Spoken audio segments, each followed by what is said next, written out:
अरे साला जा तो रहलिए हैं लेकिन मोर मिठाई तो लेवे नहीं के लिए रुक।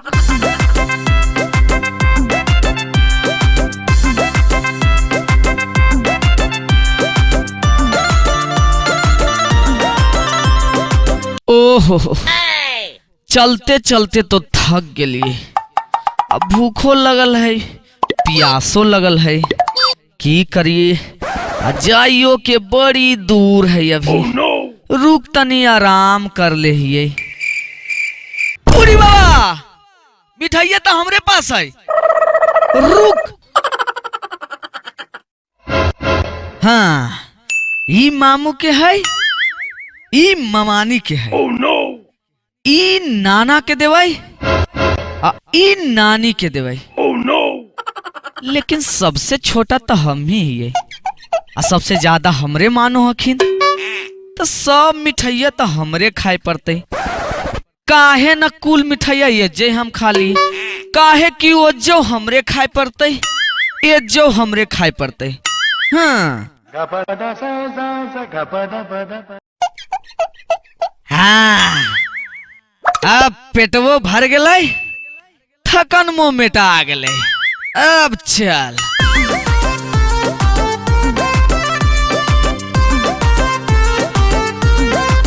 प्रणाम प्रणाम, की ठीक है? खुश रहो बउआ खुश रहो। अरे बड़ा दिन के बाद नानी का वही हो। हाँ तनी मन कर गले तो आ गलिए। और मामी उमी सब ठीक हो? ठीक है बउआ सब ठीक है। अरे तक खा लिए हाथ नहीं हो, कुछ लेके आती हो ना हो मर मिठाई। अरे अब की बताइयो, ला सुना। हम तो नानी घर आ गलिए। अच्छा मिठाई सब खा गलिए। सच रे? अरे हाँ जी की हम तो नानी घर आ गलिए। ओहो मिठाई सब खा गलिए। हाँ देखनु की बिगड़ल है माम तो समैया, फागुन में बिगड़ गए माम तो समैया। तो होली में मामी है पानी पवैया, होली में मामी है पानी पवैया। अरे जब जब दर्द उठैलो दै चटैया, जब जब दर्द उठैलो दै चटैया। तो होली में मामी है पानी पवैया, होली में मामी है पानी पवैया, होली में मामी है पानी पवैया। रे हमर ना मामी है रे, तोर सबके आंटी लगता, आंटी जी। अच्छा ये बात है, होली में आंटी। रे तू चाची कैसे बोली रे? बक बक।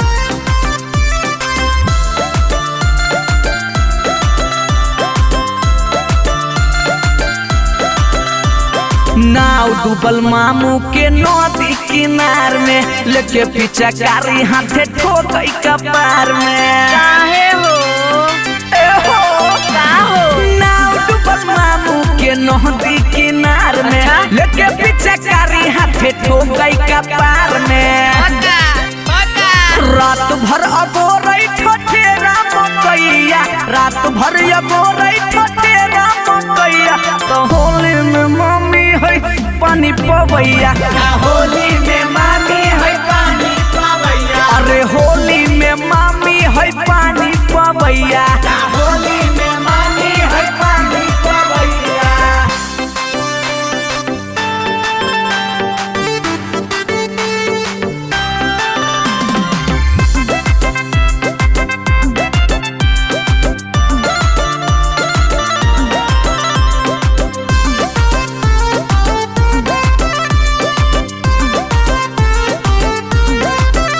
अरे मामी के हो गेलै जोरे लाला नावा, घरवा अंगनवा में बाजै बजनवा।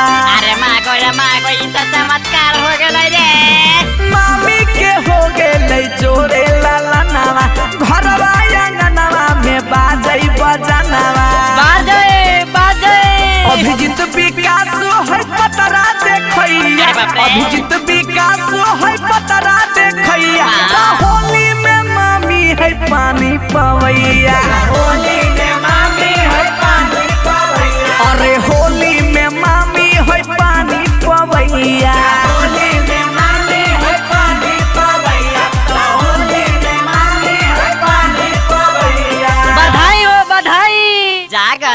लागल लड्डू के भोग लागल